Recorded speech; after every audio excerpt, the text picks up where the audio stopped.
girl D from Kenyan React. So today we are going to do a video on the victims of Bill Burr. So let's get this done.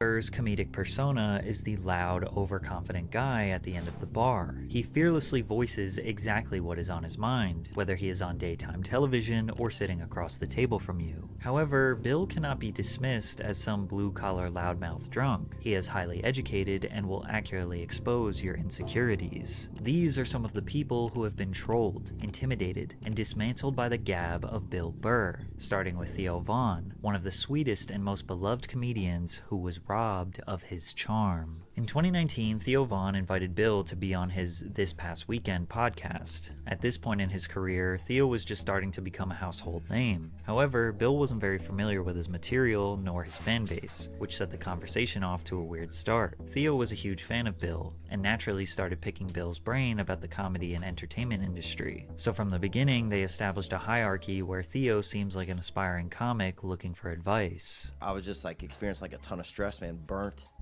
out. You know, I've been on the same tour for this hour for almost over a year now. You got to toughen up, man. Yeah, you're right, huh? You know, what do I do? You camouflage hat, looking like a fucking backwoods guy, all tough and shit. You can't handle doing your hour again. I mean, come on, man, suck it up.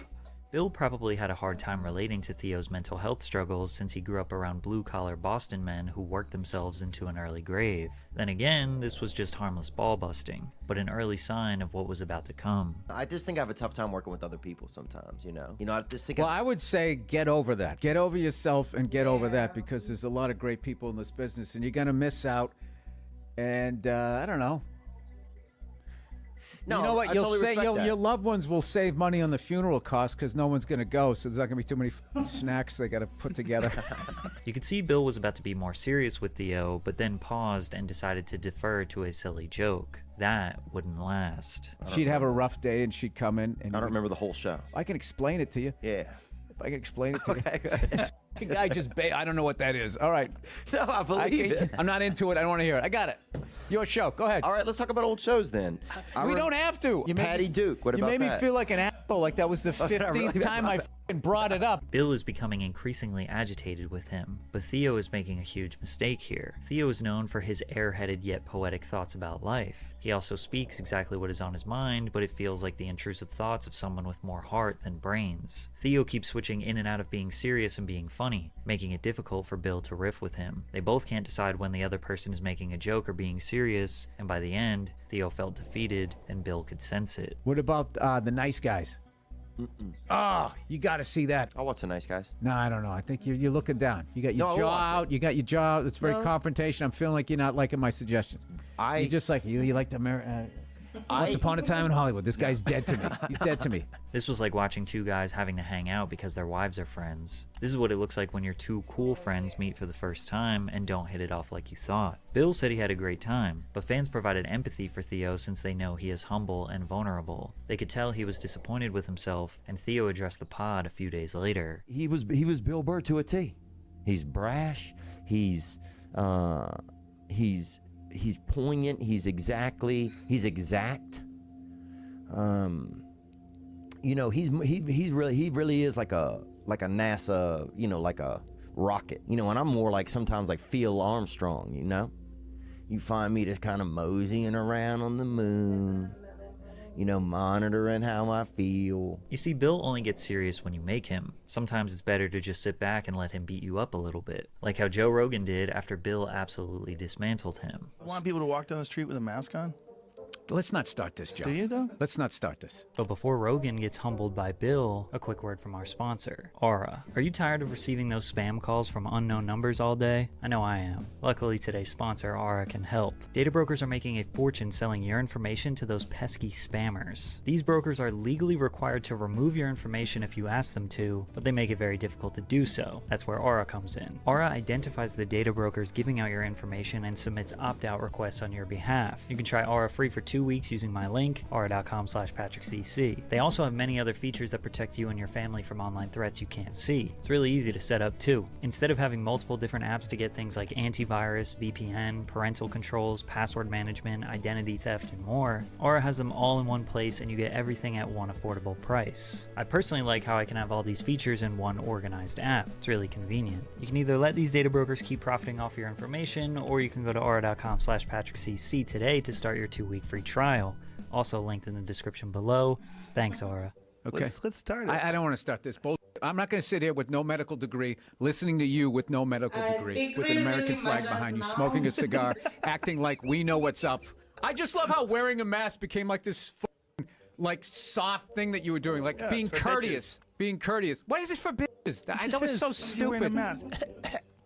First of all, it's Oh not- God, you're so tough with your open nose and throat. Gee, Joe, and your 5 o'clock shadow. This is a man right here.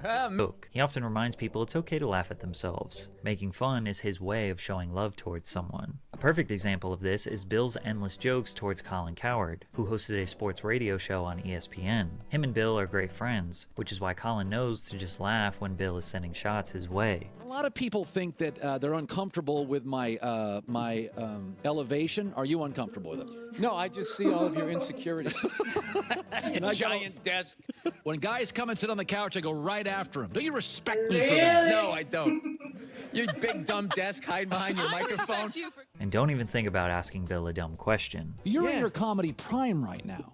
Like this is you got about 8 years left. How do you judge that? Because your energy level is high. You're nimble. I mean, dude. Hey, what do you do? I'm not like an athlete. I'm gonna blow out an Achilles and I can't write a joke anymore. Like I said, Colin knows how to laugh it off and remain in good spirits. But some people think Bill is actually the insecure one. Sometimes a harmless question is asked and Bill is the one who takes it the wrong way.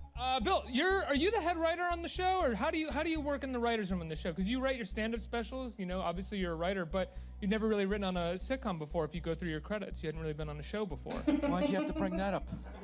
Just right out of the gate, he goes negative. Never really saw you write on anything before, Bill. There was all these other nice things on your IMDb page I could have brought up, but I noticed this one glaring thing that you've never done. Sure, maybe the interviewer could have rephrased the question to, how different is writing comedy on a show versus on stage? It was pretty clear this guy was not trying to offend him. The same thing can be said about this interviewer. Here in the MLB Fan Cave hanging out with actor-comedian Bill Burr. I like that you said actor-comedian. Well, you're an I actor, usually go comedian-actor.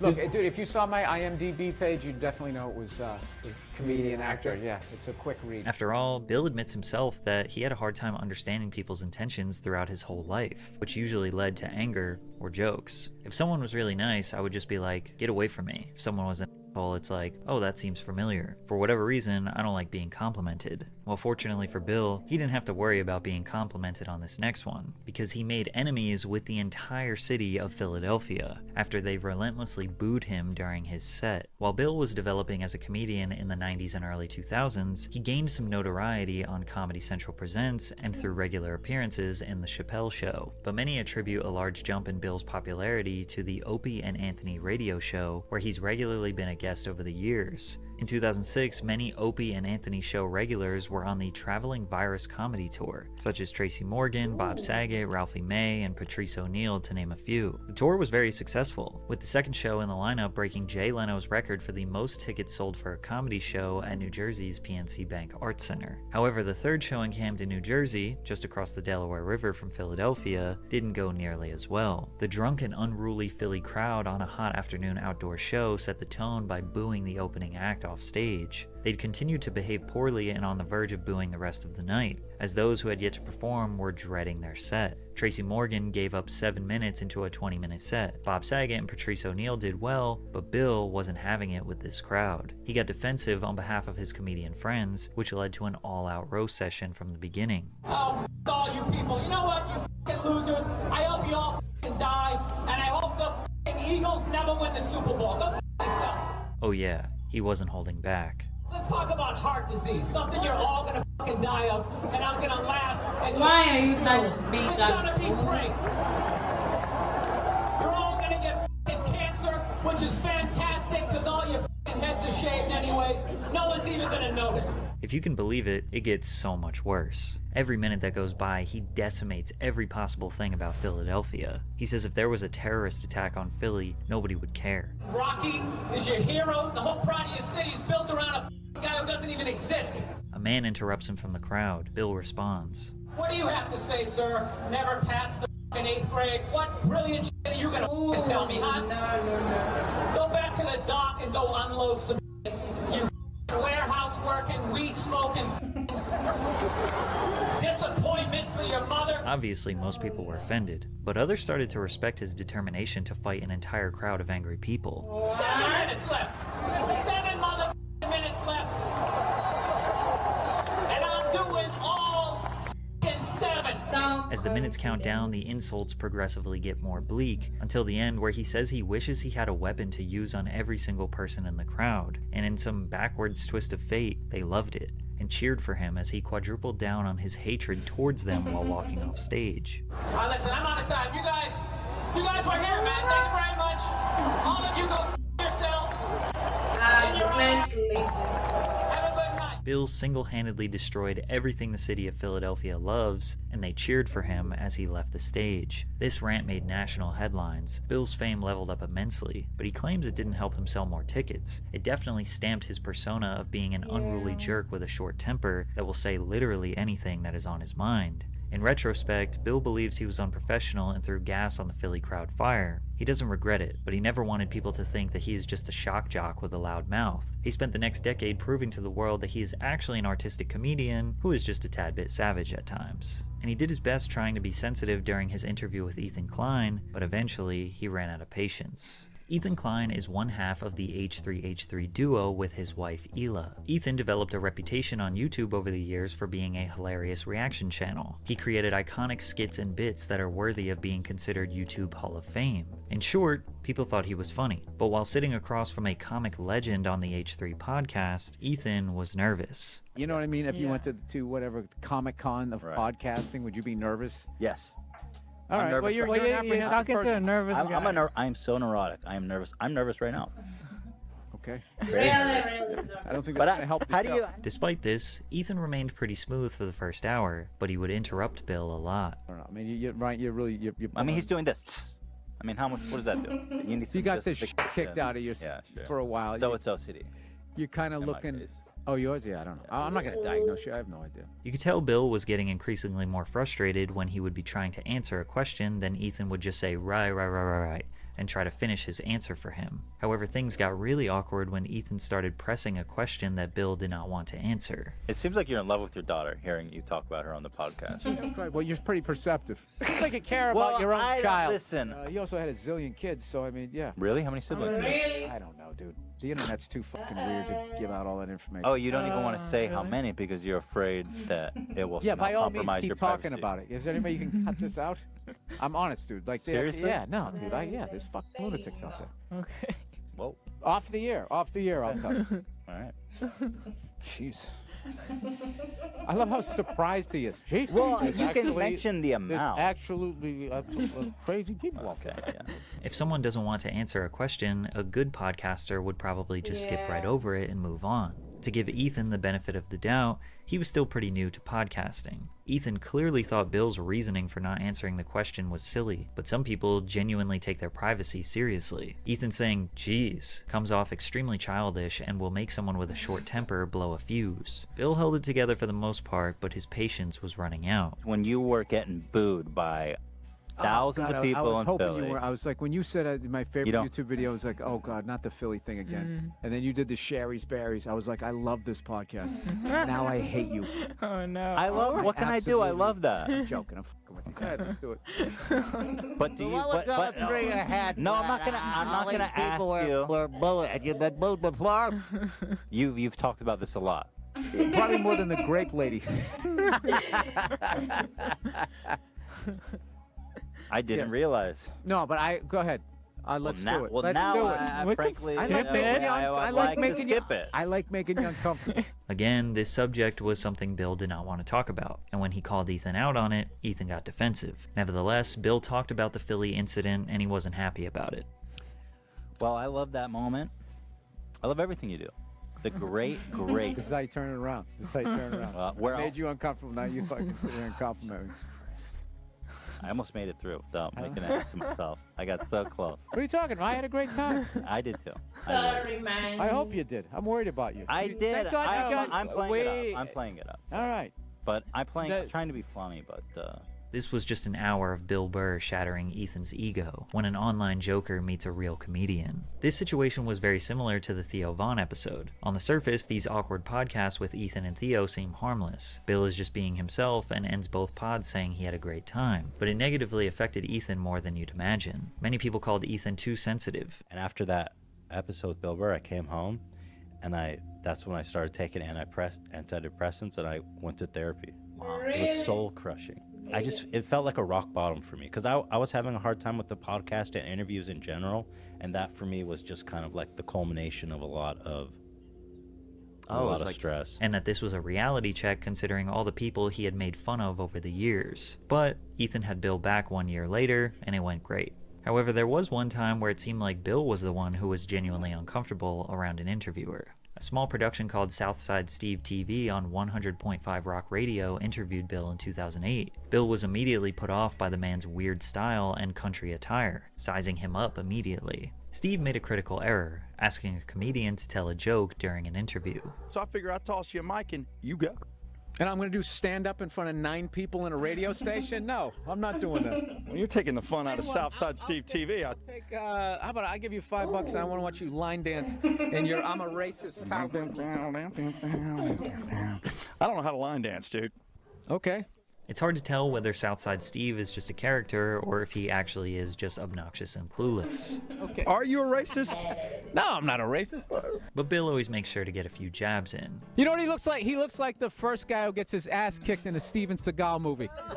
Bill jokingly said that this was the worst interview he has ever done. And in true Bill fashion, he did an interview years later and bonded with the man. That last video we did, a lot of people thought that like I was seriously upset with you. No. At least on YouTube. I can't believe that there's morons on YouTube that didn't believe that I was having a good time. You think that we're not friends? You think we don't walk away from this and hug it out? I like this guy. Just because he has a NASCAR accent and I sound like some prick from Boston. Exactly. Doesn't mean we can't find a common ground.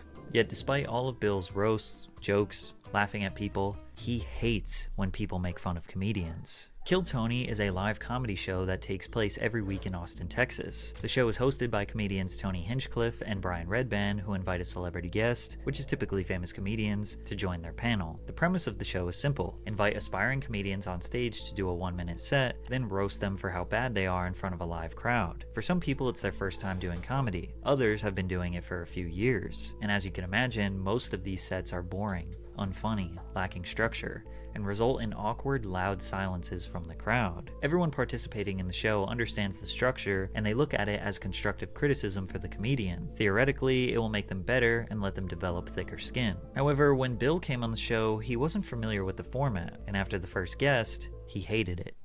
Just compliment someone, put it in the context of a joke, and an idiot will make a fool of himself.